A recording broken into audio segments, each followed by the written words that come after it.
How do organisms reproduce? तो students, this is our new chapter. तो सबसे पहले हम समझेंगे रिप्रोडक्शन का मतलब क्या है।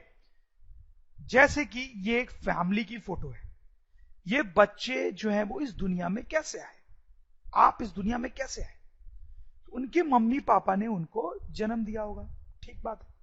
उनके मम्मी पापा कहां से आए? अपने मम्मी पापा से। जैसे उनके पापा को उनके पापा ने और उनकी मम्मी ने जन्म दिया होगा। तो जो इंसान होते हैं वो बच्चे पैदा करते हैं। एंड फिर इंसान ही नहीं, बाकी जानवर भी बच्चे पैदा करते हैं। आप देखें, हाथी का जानवर है, कुछ डॉग्स के जानवर हैं। तो ये जो प्रोसेस होता है बच्चे पैदा करने का, that is called reproduction. Scientifically हम रिप्रोडक्शन को ऐसे डिफाइन कर सकते हैं। Reproduction is the process by which a living organism produces more living organisms of its own kind।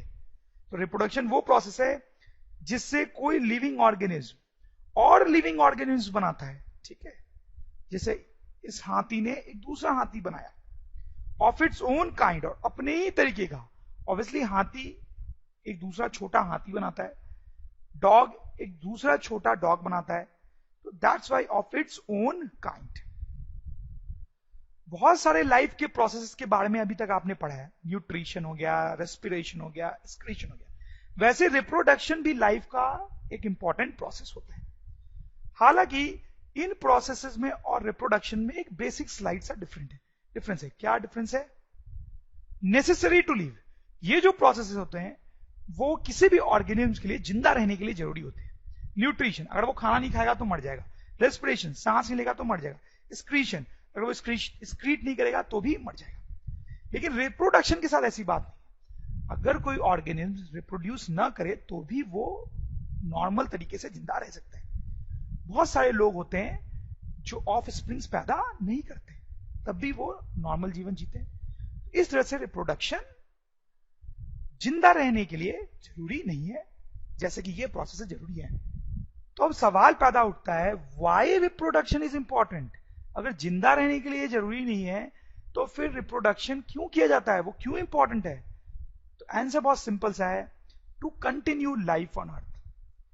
अगर रिप्रोडक्शन बंद कर दिया जाए तो अर्थ पे जीवन ही खत्म हो जाएगा। और आप सोचो, आज दुनिया में जितने भी लोग हैं वो अगर ऑफ स्प्रिंग्स पैदा करना बंद कर दें तो जब वो मर जाएंगे तो अर्थ पे ह्यूमन बीइंग्स नहीं बचेंगे। वैसे ही अगर बाकी जानवर भी ऑफ स्प्रिंग्स पैदा करना बंद कर दें, जब वो मर जाएंगे तो लाइफ खत्म हो जाएगी अर्थ से। इसलिए अर्थ पे लाइफ कंटिन्यू करने के लिए रिप्रोडक्शन जरूरी है। तो इसीलिए सारे ऑर्गेनिम्स जो होते हैं वो रिप्रोड्यूस करते हैं, चाहे वो एनिमल्स हो, प्लांट्स हो, माइक्रो ऑर्गेनिम्स हो, कोई भी हो। डिफरेंट ऑर्गेनिम्स में रिप्रोडक्शन जो है वो दो डिफरेंट तरीकों से हो सकता है, एसेक्सुअल और दूसरा सेक्सुअल। ये दोनों क्या होते हैं अभी हम ब्रीफली देखेंगे, बाद में और डिटेल में भी स्टडी करेंगे। सबसे पहले सेक्सुअल की थोड़ी बात करते हैं। आप कहां से आए? अपने मॉम से और अपने डैड से, ठीक है। तो आपके दो पेरेंट्स हैं, एक मॉम और एक डैड। तो सेक्सुअल रिप्रोडक्शन वैसा रिप्रोडक्शन होता है जिसमें ऑफ स्प्रिंग के दो पेरेंट्स होते हैं। मतलब दो ऑर्गेनिम्स मिलके एक ऑफस्प्रिंग बनाते हैं। जबकि एसेक्सुअल रिप्रोडक्शन में क्या होता है, सिंगल पेरेंट प्रोड्यूसेस ऑफस्प्रिंग्स। एक ही पेरेंट होता है हर ऑफस्प्रिंग का। सेक्सुअल में क्या होता है, दो ऑर्गेनिम्स मिलके एक ऑर्गेनिम्स नया पैदा करते हैं। लेकिन एसेक्सुअल में एक ऑर्गेनिम्स अकेला ही ऑफस्प्रिंग पैदा कर सकता है। कुछ ऑर्गेनिम्स सेक्सुअल तरीके से रिप्रोड्यूस करते हैं और कुछ एसेक्सुअल तरीके से। जैसे एग्जांपल देखते हैं हम। सेक्सुअल तरीके के एग्जांपल है ह्यूमंस, डॉग्स, एलिफेंट्स, या और भी जो बड़े एनिमल्स होते हैं जैसे जेब्रा, टाइगर, लॉयन, कैट, ठीक है, बर्ड्स, प्लांट्स, ये सब सेक्सुअल तरीका यूज करते हैं। ये एसेक्सुअल तरीका कौन यूज करता है? Simple and small organisms like micro organisms. जो सिंपल या छोटे जीव जंतु होते हैं जैसे माइक्रो ऑर्गेनिम्स, वो एसेक्सुअल वाला तरीका यूज करते हैं। एक्चुअली एसेक्सुअल वाला तरीका कम कॉम्प्लिकेट होता है, इसलिए सिंपल ऑर्गेनिम्स को यूज करते हैं, हम ऐसा सोच सकते हैं। और सेक्सुअल वाला तरीका जो है वो कॉम्प्लिकेट होता है, इसलिए वो बड़े ऑर्गेनिम्स द्वारा यूज किया जाता है।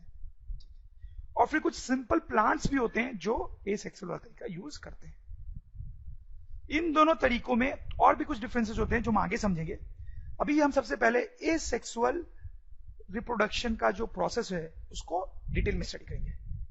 आपको जान के हैरानी हो सकती है कि एसेक्सुअल रिप्रोडक्शन भी बहुत तरीके का होता है, जैसे मैंने यहां पे लिखा है, एक एक करके हम सबके बारे में पढ़ेंगे। सबसे पहले हम अटैक करेंगे बाइनरी फ्यूजन पे। Binary fusion, amoeba. अमीबा नाम का एक माइक्रो ऑर्गेनिज्म होता है जिसमें एक ही सेल होता है, यूनिसेलुलर भी बोलते हैं इसको, सिंगल सेल्ड ऑर्गेनिज्म। पढ़ा होगा इसके बारे में आपने। बहुत ही छोटा होता है, एक ही सेल होता ही है इसमें, तो बहुत छोटा होना ही है। ये जो अमीबा होता है ये इस प्रोसेस को यूज करता है। अब देखिए, ये अमीबा का न्यूक्लियस है और ये उसका साइटोप्लाज्म। ये जो लिक्विड भरा होता है अंदर उसको साइटोप्लाज्म बोलते हैं, आपने लोअर क्लास में पढ़ा है। तो ये प्रोसेस बड़ा ही सिंपल होता है, बाइनरी फ्यूजन। इसमें क्या होता है, ये जो अमीबा है ये दो पार्ट में डिवाइड हो जाता है। दो पार्ट में डिवाइड हो जाता है। कैसे डिवाइड हो जाता है देखते हैं जरा। अमीबा है यहां पे फुल्ली ग्रोन, खा पी के मस्त बड़ा हो चुका है ये अमीबा, एक ही सेल होता है इसमें। अब देखो ये डिवाइड हो रहा है, डिवाइड हो रहा है। देखिए अब इसका न्यूक्लियस थोड़ा सा डिवाइड हो गया है, यहां पे न्यूक्लियस पूरा डिवाइड हो गया, पूरा डिवाइड हो गया। ठीक है, अब देखो, अब ये जो इनका साइटोप्लाज्म है अंदर का वो डिवाइड हो रहा है, डिवाइड हो रहा है और डिवाइड हुआ, यहां पे बिल्कुल डिवाइड हो सा ही गया है और फाइनली पूरी तरह से अलग हो गया। तो आप देखें, एक अमीबा था हमारे पास, वो टूट के फाइनली दो अमीबा बना देता है। इसको, इन दोनों को बोलते हैं डॉटर अमीबाई। अमीबाई जो होता है अमीबा का पुल्ल है। This process is called binary fusion. इस प्रोसेस में आप देख सकते हैं कि एक अमीबा टूट के दो न्यू ऑर्गेनिज्म बनाता है। इसको लिख भी सकते हैं हम, when amoeba is fully grown it divides. ठीक बात है। Firstly nucleus then cytoplasm. पहले न्यूक्लियस डिवाइड होता है और फिर साइटोप्लाज्म। अब देखिए, बाइनरी फ्यूजन का मतलब क्या है, इंग्लिश मीनिंग क्या है। बाइनरी का मतलब होता है टू और फ्यूजन का मतलब होता है डिवाइड। तो आपको समझ में आ गया होगा इस प्रोसेस का नाम बाइनरी डिवीजन क्यों रखा गया। तो बोल सकते हैं binary fusion is the process by which a single cell organism divides into two new organisms. Amoeba के अलावा जो ऑर्गेनिज्म्स ये प्रोसेस यूज करते हैं वो है पैरामेसियम, नाम थोड़ा कॉम्प्लिकेटेड है, लुस्मानिया, बैक्टीरिया, प्रोटोजोआ। ये सब जो होते हैं वो यूनिसेलुलर है। सिर्फ यूनिसेलुलर ऑर्गेनिज्म ही ये प्रोसेस यूज कर सकते हैं। जैसे अमीबा और लुस्मानिया के बारे में थोड़ी बात करते हैं। लुस्मानिया जो है वो ब्लैक अजार नाम की बीमारी फैलाता है। आपने इस बीमारी का नाम सुना होगा। ये अमीबा का स्ट्रक्चर है और ये है लुस्मानिया का स्ट्रक्चर। तो अमीबा का कोई भी वेल डिफाइंड स्ट्रक्चर नहीं होता है, ये आपने पहले ही पढ़ा होगा। नो डिफाइंड स्ट्रक्चर, इसका कोई स्ट्रक्चर नहीं होता है, ये अपना शेप चेंज कर सकता है। आपको उसके शेप में कोई सिमेट्री नहीं दिख रही होगी। लेकिन लुस्मानिया जो है, आप देखिए उसका शेप बिल्कुल ऑर्गेनाइज्ड है, ऑर्गेनाइज्ड स्ट्रक्चर, एक ऑर्गेनाइज्ड, एक वेल डिफाइंड शेप है, इसकी एक पूंछ टाइप की चीज है। तो आप शायद बहुत इजीली समझ पाएंगे कि जब ये अमीबा डिवाइड होता है तो इस लाइन के लॉन्ग भी डिवाइड हो सकता है, इस लाइन के लॉन्ग भी डिवाइड हो सकता है, इस लाइन के लॉन्ग भी डिवाइड हो सकता है, इस लाइन के लॉन्ग भी डिवाइड हो सकता है, किसी भी लाइन के लॉन्ग डिवाइड हो सकता है, कोई फर्क नहीं पड़ता। लेकिन ये जो है, क्या लगता है आपको, ये कैसे डिवाइड होता होगा? क्या ये ऐसे डिवाइड होता होगा, लगता है आपको? नहीं, ऐसे डिवाइड नहीं होता। ये इस तरह से कुछ डिवाइड होता है, ठीक है, इस तरह से सिमेट्रिकली। तो कुछ ऑर्गेनिज्म जो है वो किसी भी तरह से डिवाइड हो जाते हैं, लेकिन कुछ ऐसे होते हैं जो एक पर्टिकुलर टाइप से ही डिवाइड होते हैं। नेक्स्ट प्रोसेस है मल्टीपल फ्यूजन।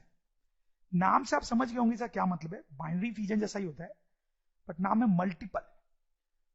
इसमें एक ऑर्गेनिज्म कई पार्ट्स में डिवाइड होता है। यूनिसेलुलर ऑर्गेनिज्म में होता है ये, जैसे कि मलेरियल पैरासाइट में, प्लाज्मोडियम में। जैसे आप देखें ये डायग्राम दिखा रहा है कि कैसे प्लाज्मोडियम में मल्टीपल फ्यूजन हो रहा है। ये प्लाज्मोडियम है अंदर, जब ये डिवाइड होने वाला होता है तो उसके अराउंड एक कवर बन जाता है, उसके अराउंड एक कवर बन जाता है, जैसे कि आप ये देख सकते हैं कवर बन जाता है। अंदर प्लाज्मोडियम है, जब वो डिवाइड होने वाला था तो एक कवर बन जाता है। अब ये प्लाज्मोडियम आप देख सकते हैं डिफरेंट डिफरेंट पार्ट्स में डिवाइड हो गया है। डिवाइड होने के बाद वो कवर से बाहर निकल जाते हैं। तो पहले एक प्लाज्मोडियम थे, अब बहुत सारे। This is multiple fusion. Next process जो हम पढ़ने वाले हैं वो है फ्रैगमेंटेशन। ये मल्टी सेलुलर ऑर्गेनिज्म में होता है, सिंगल सेल में नहीं, multi cellular organism having simple structure, जिनका स्ट्रक्चर बहुत ही सिंपल होता है। और मैं एग्जांपल दूं तो स्पाइरोगीरा इसमें होता है, स्पाइरोगीरा में। ये उसका फोटो है। ये बेसिकली एक प्लांट होता है जो पानी में पाया जाता है। दूसरा एग्जांपल हो सकता है उसका सी एनिमोनी। ये एक एनिमल है जो कि वाटर में पाया जाता है। ये प्लांट है और ये एनिमल। ये प्रोसेस होता कैसे है? स्पिरोगिरा का एग्जांपल लेते हैं। ये एक स्पिरोगिरा है, तो क्या होता है ये बीच से टूट जाता है और दो पार्ट में डिवाइड हो जाता है, जैसा कि आप देख सकते हैं। अब ये जो पार्ट है वो खुद ब खुद डेवलप हो जाएगा और एक नया ऑर्गेनिज्म बना लेगा। वैसे ये पार्ट भी डेवलप होकर एक पूरा नया ऑर्गेनिज्म बना लेगा। तो हम लिख सकते हैं divides into two parts, each part grows into two separate organism. सही है। अब कहीं ऐसा तो आपको नहीं लग रहा कि ये फ्रैगमेंटेशन जो है वो बाइनरी फ्यूजन के जैसा ही है? ऐसा तो नहीं लग रहा आपको? बाइनरी फ्यूजन में क्या होता है, एक ऑर्गेनिज्म होता है और दो ऑर्गेनिज्म में वो डिवाइड हो जाता है। देखा जाए तो कुछ कुछ वैसा ही हो रहा है यहाँ पे, बट ये दोनों एग्जैक्टली सेम नहीं है, अलग है। बाइनरी फ्यूजन जो होता है वो यूनिसेलुलर में होता है, यूनिसेलुलर ऑर्गेनिज्म में होता है, जैसे कि मैंने आपको बताया था। और फ्रेगमेंटेशन जो है वो मल्टी सेलुलर ऑर्गेनिज्म में होता है। दूसरा, बाइनरी फ्यूजन में जब ये ऑर्गेनिज्म अमीबा था फॉर एग्जांपल, जब अमीबा टूटता है तो दो अमीबा बनते हैं और टूटते ही अपने आप में कंप्लीट अमीबा है, टूटते ही अपने आप में कंप्लीट अमीबा है। लेकिन यहां पर जब ये दो पार्ट में टूट रहा है, ये पार्ट अभी कंप्लीट नहीं है। थोड़े टाइम में ये ग्रो करके एक कंप्लीट ऑर्गेनिज्म बना लेगा। वैसे थोड़े टाइम में ये ग्रो करके कंप्लीट ऑर्गेनिज्म बना लेगा। ये दूसरा डिफरेंस हो गया इन दोनों प्रोसेस में। Budding, simple multicell organism. ये जो बडिंग है वो सिंपल मल्टीसेल ऑर्गेनिज्म में होता है, जैसे कि हाइड्रा में और यीस्ट में। तो हम पहले थोड़ी हाइड्रा की बात करते हैं। ये आप देखें, ये हाइड्रा है, बहुत ही छोटा ऑर्गेनिज्म होता है ये। इसके हेयर लाइक स्ट्रक्चर्स होते हैं इसमें, जिसको हम टेंटिकल्स बोलते हैं। अब देखें ये रिप्रोड्यूस कैसे करता है। जैसे आप यहां पे देखें, यहां पे जो सेल्स होंगे ना, इसमें यहां पे जो सेल्स होंगे वो डिवाइड होके बहुत सारे नए सेल्स बनाते हैं, जिससे ये प्रोजेक्शन बाहर की तरफ निकलता है और फिर सेल डिवीजन से ये ग्रो करके अपना साइज बढ़ाता है। देखिए इसको बर्ड बोलते हैं, टेक्निकली इसको बर्ड बोलते हैं। बहुत ही सिंपल प्रोसेस है। अब ये बर्ड में जो सेल्स हैं वो डिवाइड होते जाते हैं और नए सेल्स बनाते जाते हैं, जिससे बर्ड का साइज बढ़ता जाता है। और आप देखें ये ऑलमोस्ट एक नया हाइड्रा टाइप बन गया है यहाँ पे। जब ये ग्रो कर जाता है सफिशिएंट अमाउंट में, तो यहां से कट हो जाता है। तो ये पुराना हाइड्रा तो रह ही जाता है हमारे पास और ये एक नया हाइड्रा बन गया। This is how reproduction happens in hydra. और इस प्रोसेस को हम बोलते हैं बडिंग। यीस्ट में भी ऐसे ही होता है। आप देखें ये यीस्ट है, बहुत छोटा होता है, माइक्रो ऑर्गेनिज्म है। अब देखिए इसमें कैसे ये बर्ड डेवलप हो गया है, और जब ये बर्ड बड़ा हो जाता है तो ये अलग हो जाता है। Next method is regeneration. Simple multicell organism में होता है ये, जैसे कि प्लानेरिया में और हाइड्रा में। बहुत ही अमेजिंग टाइप का मेथड होता है, बड़ा इंटरेस्टिंग होता है ये। जैसे अगर हम प्लानेरिया की बात करें, पहले प्लानेरिया की, तो समहाउ अगर इसकी बॉडी छोटे छोटे टुकड़ों में बट जाती है, जैसे मान लो 3 पार्ट में कट जाता है, सपोज कैसे कट जाता है, कोई भी रीजन हो सकता है कटने का, कोई एक्सीडेंट हो गया या कुछ भी हो गया, उसी कारण में ये 3 पार्ट में कट गया। तो अब ये जो पार्ट है आप देखें, ये डेवलप होकर पूरा प्लानेरिया बना लेगा, ये पार्ट भी डेवलप होकर पूरी बॉडी बना लेगा, ये पार्ट भी डेवलप होकर पूरी बॉडी बना लेगा। This is called regeneration. नाम से भी आपको लग रहा होगा कि ऐसा ही कुछ होना चाहिए था, रीजेनरेशन। वैसे हाइड्रा का भी देख सकते हैं आप, जैसे ये हाइड्रा है, सपोज करो हमने इसको 2 पार्ट में काट दिया, या किसी भी एक्सीडेंट के कारण 2 पार्ट में कट गया ऐसे, तो ये पार्ट जो है वो ग्रो के एक हाइड्रा बना लेगा, ये पार्ट जो है वो ग्रो के एक हाइड्रा बना लेगा, फिर ये दोनों पार्ट जो है वो इंडिविजुअली ग्रो करेंगे और बड़ा हाइड्रा बनाएंगे। तो ये है रीजनरेशन। लेकिन इसमें एक ध्यान देने वाली बात यह है, not really a process of reproduction. ध्यान दें आप, अगर सही मायने में देखा जाए तो रीजनरेशन जो है वो एक्चुअली रिप्रोडक्शन नहीं है, एक्चुअली रिप्रोडक्शन नहीं है। समझे आप? ये तो क्या है कि हाइड्रा अगर एक्सीडेंटली 2 पार्ट में कट जाता है तो वो नए हाइड्राज बना लेता है, ठीक। लेकिन अगर वो ना कटे तो एक्सीडेंटली कट गया ना यार, हमेशा कटेगा कोई जरूरी नहीं है, तो फिर तो नया हाइड्रा बनेगा ही नहीं और दुनिया से हाइड्रा हमेशा के लिए खत्म हो जाएगा, ठीक है। तो देखा जाए तो स्ट्रिक्टली रीजनरेशन जो है वो रिप्रोडक्शन नहीं है। हाइड्रा रिप्रोड्यूस तो एक्चुअली बडिंग से करता है, जो हमने पहले पढ़ा है। ये तो अलग बात हो गई कि हाइड्रा जब कट जाता है अगर किसी कारण से 2 पार्ट में या ज्यादा पार्ट्स में भी, तो वो हर पार्ट एक नया हाइड्रा में डेवलप हो जाता है। स्ट्रिक्ट सेंस में रीजनरेशन जो है वो रिप्रोडक्शन नहीं है। वही कहानी प्लैनेरिया के लिए भी है, वो तो एक्सीडेंटली कट गया यार, तो वो डेवलप हो गया नया प्लैनेरिया में। बट रिप्रोडक्शन का तो उसका एक और कोई अलग मेथड होता होगा। और सवाल है हाउ रीजनरेशन हैपेंस। आप देख सकते हैं बड़ा इंटरेस्टिंग फिनोमेना है कि यार एक ऑर्गेनिज्म को काट दिया तो फिर वो रीग्रो कर गया, तो ये होता कैसे है? तो जैसे प्लैनेरिया की बात करते हैं उसके थ्रू मैं आपको समझाता हूं, ठीक है। तो सपोज करें ये पार्ट 1 बोल रहे हैं उसके बॉडी का, इसको बोल रहे हैं पार्ट 2 उसके बॉडी का, और इसको बोल रहे हैं पार्ट 3 उसके बॉडी का। तो अब क्या होता है कि हर पार्ट में जो सेल्स होते हैं वो थोड़े डिफरेंट टाइप के होते हैं। मतलब इस पार्ट में जो सेल होंगे वो अलग टाइप के होंगे, इस पार्ट में जो सेल है वो अलग टाइप के होंगे, इस पार्ट में जो सेल है वो अलग टाइप के होंगे। लिख सकते हैं हम इसको, different type of cells in all parts. अब हमने इसको काट दिया तो फर्स्ट पार्ट पे कंसिडर करते हैं, फर्स्ट पार्ट पे, ठीक है। तो अब देखो इसमें जो सेल्स होते हैं वो डिवाइड होके नए सेल्स बनाते हैं, नए सेल्स बनाते हैं। Cells in part 1 divide to form new cells. अभी ये जो न्यू सेल्स बनते हैं ना वो वैसे होते हैं जैसे कि पार्ट 1 में थे। अब क्या होगा, अब ये जो नए सेल्स है वो अपना स्ट्रक्चर चेंज करते हैं ताकि वो वैसे सेल्स बनाए जैसे पार्ट 2 या पार्ट 3 में थे। New cells change their structures to form part 2 and part 3। समझ में आ गई होगी आपको कहानी।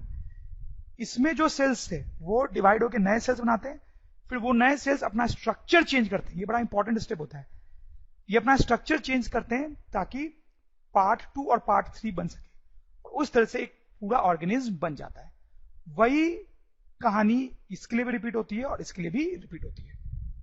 ओके, अब नेक्स्ट पॉइंट है कि regeneration does not happen in complex organism. Complex organism जो होते हैं उसमें रीजनरेशन का प्रोसेस नहीं होता है। ये बड़ी सिंपल सी बात है कि सपोज करो ये डॉग है, ये कॉम्प्लेक्स बड़ा ऑर्गेनिज्म है, इसको आपने बीच से काट दिया तो क्या ये वाला पार्ट एक नया कुत्ता बना लेगा और ये नया कुत्ता बना लेगा? बिल्कुल भी नहीं होता है ऐसा। तो कॉम्प्लेक्स ऑर्गेनिज्म में रीजनरेशन नहीं होता है। देखिए क्या होता है कि ऐसे कॉम्प्लेक्स ऑर्गेनिज्म में बहुत सारे सेल्स मिलके एक टिश्यू बनाते हैं, बहुत सारे टिश्यूज मिलके एक ऑर्गन बनाते हैं, और बहुत सारे ऑर्गन्स बनाते हैं जैसे ब्रेन, हार्ट, लंग्स, स्टमक। तो इनका स्ट्रक्चर जो है वो बहुत कॉम्प्लिकेटेड होता है, जबकि सिंपल ऑर्गेनिज्म में इतने ऑर्गन्स वगैरह नहीं होते हैं, सिंपल स्ट्रक्चर होते हैं।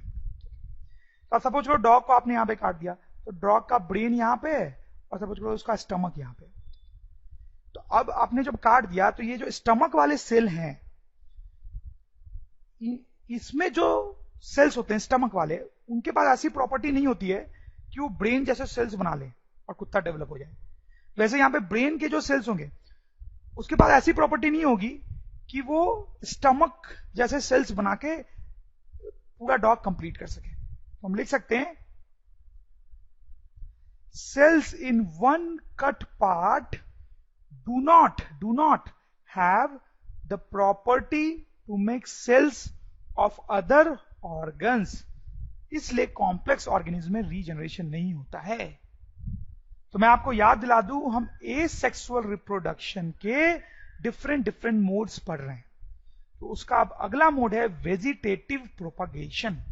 तो जैसा नाम से आपको लग रहा होगा, ये मोस्टली प्लांट्स में होता है। अब देखिए, नॉर्मली प्लांट्स को उगाने का तरीका क्या होता है? सीड्स, ठीक है। नॉर्मली हमें कोई प्लांट उगाना होता है तो उसका सीड लाके सॉइल में लगाते हैं, उस सीड से प्लांट उगता है। बट बहुत सारे ऐसे प्लांट्स होते हैं जिनको उगाने के लिए सीड्स की जरूरत नहीं होती है। उनके रूट्स के कटे हुए पार्ट्स या फ्रूट्स या स्टेम या लीव्स को अगर सॉइल में लगा दिया जाए तो उससे भी एक नया प्लांट उग जाता है। जैसे मैं आपको एग्जांपल देता हूं, मनी प्लांट आपने घर में जरूर लगाया होगा, ये सोच के कि आपके घर में बहुत मनी होगा। एनीवेज, तो ये मनी प्लांट कैसे उगाते हैं लोग? कई बार कहीं पे मनी प्लांट होता है, उसका एक स्टेम या डंडी तोड़ के ले आते हैं और उसको लगा देते हैं, धीरे धीरे ये एक प्लांट में ग्रो कर जाता है। रोज के साथ भी आपने ऐसा किया होगा, रोज के प्लांट से एक स्टेम काट के हम सॉइल में लगा देते हैं तो एक नया रोज प्लांट उगाता है। पोटैटो, अगर कोई पोटैटो बहुत पुराना हो जाता है तो आपने देखा होगा उससे ऐसे स्ट्रक्चर्स निकल जाते हैं जिसको हम बर्ड्स बोलते हैं।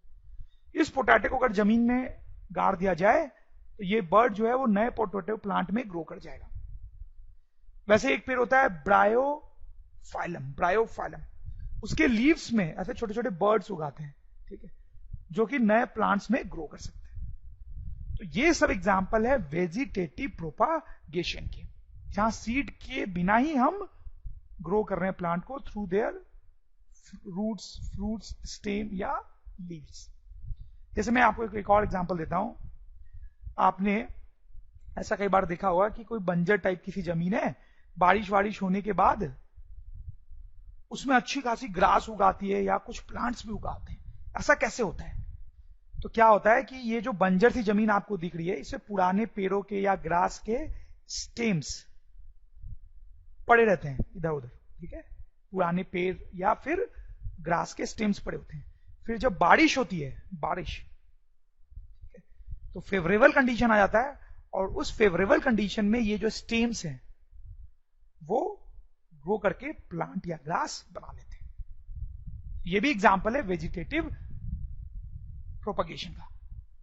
ये कुछ और प्लांट्स हैं जो इस तरीके का प्रोसेस यूज करते हैं रिप्रोडक्शन के लिए, जैसे सुगर केन हो गया, ग्रेप्स, बनाना, ऑरेंज, जैस्मिन। अब देखिए आप यहां पर इस एग्जांपल में जो वेजिटेटिव प्रोपगेशन हो रहा है वो नेचुरल है, ठीक है, वो अपने आप हो रहा है, उसमें कोई आदमी नहीं करवा रहा है इसको। लेकिन आप देखिए मनी प्लांट का केस देखें या फिर रोज का केस के, इसमें स्टेम हम काट के लगा रहे हैं, इसमें भी स्टेम हम काट के लगा रहे हैं। तो यहां पर जो वेजिटेटिव प्रोपगेशन है उसको हम बोलेंगे आर्टिफिशियल। तो जब हम आर्टिफिशियली वेजिटेटिव प्रोपगेशन करते हैं जब उसको, तो 3 तरीके से कर सकते हैं, कटिंग, लेयरिंग एंड ग्राफ्टिंग। ये तीनों तरीके क्या होते हैं हम देखेंगे। सबसे पहले हम देखते हैं कि कटिंग का क्या मतलब होता है। कटिंग का मतलब बहुत सिंपल है, आप देखें ये एक प्लांट था हमारे पास, ठीक है, हमने ब्लेड से या किसी भी और चीज से उसकी एक स्टेम काट ली और इस स्टेम को मैंने दूसरे गमले में लगा दिया, और टाइम के साथ क्या होगा, ये पौधा भी बड़ा हो जाएगा। This is an example of vegetative propagation by cutting. ठीक है, सिंपल, क्योंकि हम एक स्टेम को काट के लगा रहे हैं। इसके एग्जाम्पल्स कुछ मैंने आपको बताए भी हैं, मनी प्लांट हो गया, रोज हो गया, और भी एग्जाम्पल्स है sugar cane and banana, right. अब बात करते हैं लेयरिंग की। लेयरिंग क्या होता है, ये थोड़ा इंटरेस्टिंग है। आप देखें, देखिए यहां पे लेयरिंग की जा रही है। ये कोई बड़ा सा पेड़ है, ठीक है, उसकी किसी ब्रांच को लेके हम ऐसे इस तरीके से सॉइल के अंदर से डिप कर देते हैं। उसके एक ब्रांच को हमने लिया, उसका एक पार्ट हमने सॉइल के अंदर घुसा दिया, ठीक है, और थोड़ा सा पार्ट बाहर रखा।